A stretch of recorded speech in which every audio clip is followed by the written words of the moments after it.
if you are just like me, you may want to build your own business, but perhaps you have your 9 to 5.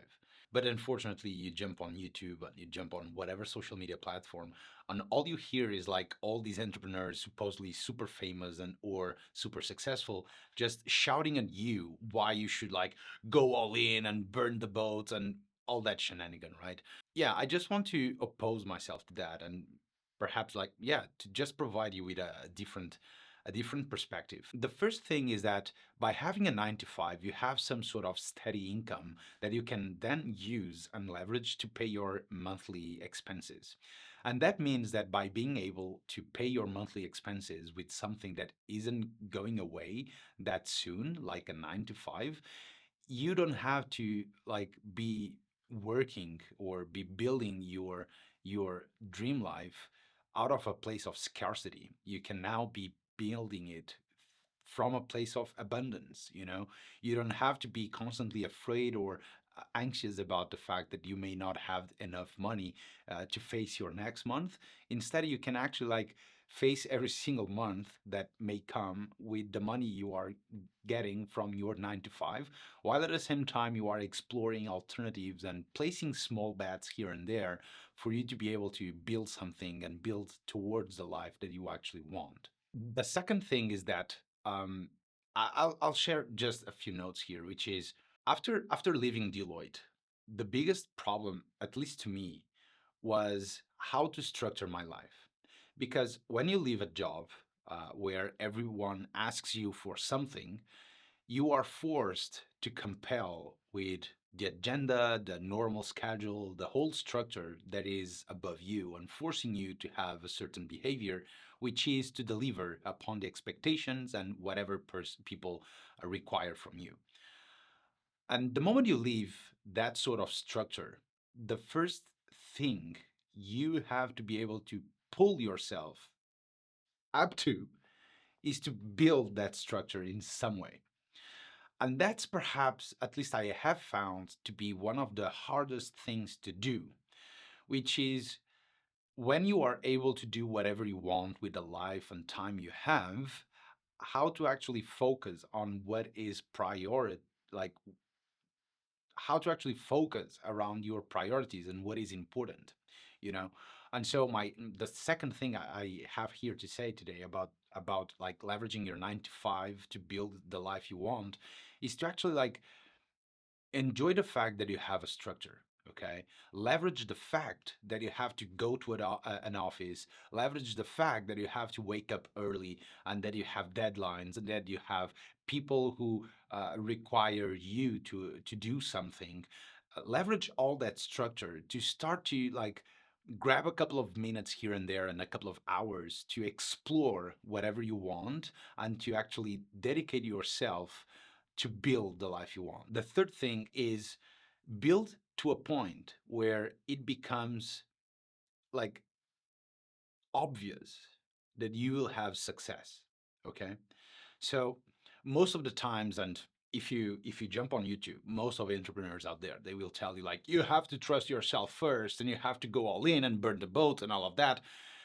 And yeah, that is fine, but trust me, being an entrepreneur is not about dreams and is not about like taking risks just for the sake of taking risks. Okay, if you just take risks for the sake of taking risks, you are not an entrepreneur. You are not trying to be like, you are not reasonable, you are just crazy. Okay, like there's the dream, the utopia that we all want and dream with, and then there's reality, and reality is like you have bills to pay, you have a body and a mind that you need to be in shape, you have to sleep a couple of hours, you have to put food on the table.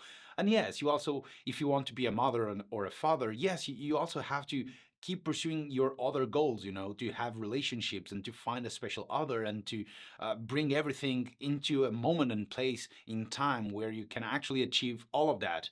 And so to me, it's no longer a matter of like burning the boats and going all in into one single stream. Is instead like, how can I play small bets where I de-risk as much as possible the sort of path that I want to pursue? Okay. And to me, nowadays, at least, is more important to me that I am able to leverage my 9 to 5, my steady income, the structure that I currently have to build the life that I want, but to build it like one step at a time to the point that it becomes completely obvious. It becomes obvious that you will be successful. It becomes obvious that you will be able to scale whatever you have built. Okay, it becomes obvious that you will be able to monetize whatever you have been building, to the point that you will be able to like change your current income to the next sort of income that you will be able to do. For example, Ali Abdal, which is like a content creator that I have been following for a couple of years now, he only left his doctor career in the UK when he was making, I think, 40K UK pounds, if I'm not mistaken, a month. Okay, so it wasn't like out of the blue, and it was only in the moment that it became obvious to him that he would be able to be successful. Okay. So he was making already 40K a year. And it was only at the moment that he was making as much money in a year in each month that he left his doctor career in the NHS to become a full time content creator. So, whatever, if you want to become a creator or build your own business or just like change your career completely and go to like into a completely different path, just make sure that you invest as much as possible with what you have already and de-risk the next move as much as possible, so it becomes inevitable. It becomes obvious to you that obviously you will be successful at whatever transition you are going after. The fourth thing that I want to share about how to leverage your 9 to 5 to actually build the life you want is like, most content out there and nowadays in the internet, like on the internet, is quite easy. Like everybody is constantly shouting out of like how stupid it is to have a 9 to 5, like 9 to 5 is just for the losers and all that shit. Okay, like that's an absolutely shit. So let's go behind the bullshit that we hear all the time about that. Okay, so having a 9 to 5 also gives you a lot of like different skills. Okay, depending on the sort of 9 to 5 and depending on the sort of job that we are talking about, depending on the sort of company or country or city, obviously all of that, we must account for all of that. But like having a 9 to 5 or having a full-time job, it actually helps you to develop a certain number of skills, like working with others, being part of a team, like going along with a certain structure, knowing how to deal with clients, like how to, in my case, for example, how to create presentations and decks, how to communicate effectively, how to translate ideas into value creation to a business, like how to manage teams and how to manage projects across different departments and different business units and different teams and all of that, managing your ego and your goals, depending on other people's egos and goals as well. Like all of that is super important. Okay. I do remember a couple of years ago when I left Deloitte and got to SF, so the promised land of Silicon Valley. There I was, building my own startup. I was the CEO of my own company. Like I was living the dream. And as most people say, like Silicon Valley is just for the best. Okay. And then I was thinking that I was going to meet all the best out there, like, people coming from Stanford and Harvard, like MIT and all that shenanigan. Like, oh my God, these guys, they are completely geniuses. And what I realized is that like, first of all, they are no different than you. Okay. They just come from a different background. That's all. And second of all, most of them, like I have seen so many first time founders just like myself who missed so many hard skills and soft skills that you have to have, or you have to develop at your first, second, and third years working at a full-time job. Okay. And so to me, it was so obvious, like how to put a deck, how to create a cohesive deck, how to write an email, how to conduct a workshop, how to deliver a live workshop. Like all of that was so simple to me. And a lot of them, they were completely amazed on how simple it was to me, just because I had some experience working at a company. And now the fifth and the last one that I want to share is like, so enjoy the fact that you have an income, enjoy the fact that you have structure, Enjoy the fact that you have all these skills that you can learn and develop. Enjoy the fact that you are able to build a network of people in a certain industry, whatever that means. If you can, like, leverage that in the future, great. If not, at least you have been able to meet these people. But also, like, leverage the fact that you have all of that with barely no risk. Okay, so now that you have all of that, you are able to carve out a couple of minutes or hours a day and to build with barely no risk. You know, you can explore with barely no risk. For example, nowadays, because I am currently at working at this like insurance company here in Portugal, where I work in strategy and operations. I work at the intersection of technology and business operations. Okay, so I am constantly developing, deploying technology and nowadays generative AI to automate and cut like inefficiencies across the business. Okay, that's what I have to do most of the time. And recently, I have been like, due to my background, due to all of that, I've been experimenting a lot with like AI agents and how can I actually leverage AI and generative AI to automate my own content operations, my own content creation workflows, and all of that.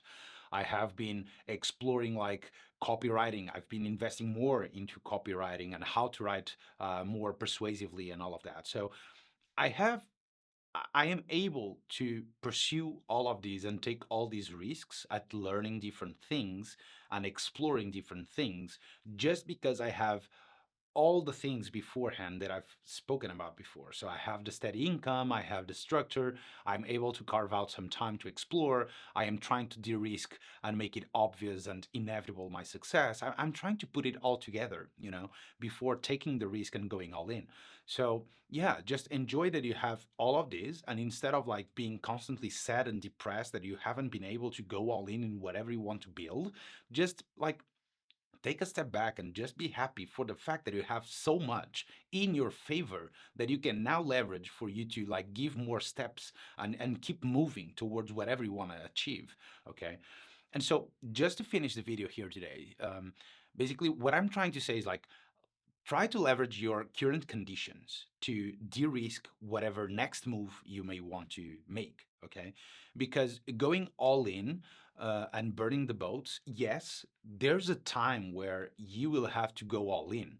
Okay, and going all in doesn't mean all in at everything at once. Okay, for example, every single week, just by putting out a new YouTube video just like this one on my channel, I'm going all in on building my YouTube channel as a side hustle, as a side gig, you know, as a part-time thing that I'm currently exploring. I'm currently investing my time and resources to build something towards the life that I want. I want in 1, 2 to 3 years to be able to be a full-time content creator, be able to have my own businesses once again, and to be on my own once again. That's what I want ultimately. But right now, I gotta face the music, and the music tells me that I have to keep paying my bills first. Okay, unless I want to go back home and live with my parents, which, to be honest, at 32, 33 years old, I don't necessarily want. So, yeah, you know. So, the last thing I really want to share is this is like, enjoy the fact that you have so much in your favor to de risk whatever you want to achieve the life that you want. Okay, enjoy all of that, keep building, de-risk, de-risk, de-risk your next move as much as you can. And when it become obvious and or inevitable that you know already the skills, you already control the whole environment of what comes next, and you clearly understand the next step you have to make, then you go all in, then you burn all the boats, then you push forward. Okay, instead of just like going all in and burning the boats with just a simple idea. Okay, for example, that was part of the mistake I've made a couple of years ago. I left Deloitte to build a startup which like for which I didn't have a product. I have barely no idea about the problem. I was just going around with testing different things. That's why we ended up like pivoting so many times. We ended up like spending a lot of money. We ended up making so many mistakes. And obviously like that's great because I wouldn't be here without that experience, and I wouldn't have all the insights I currently have without having learned everything that I have learned in the past. But at the same time, like, yeah, just like avoid making the same mistakes as I have. And yeah, you know, like in the end, fuck all the YouTubers out there who says that you are not an entrepreneur if you don't go all in or burn your boats. Okay, you have your life, live it the way you want, and make sure that at least you have everything in your favor, that you have as much leverage as possible to build the life you want. Because if not, I promise you, it will be painful. It will be fucking painful. Okay, so yeah, see you on the next one.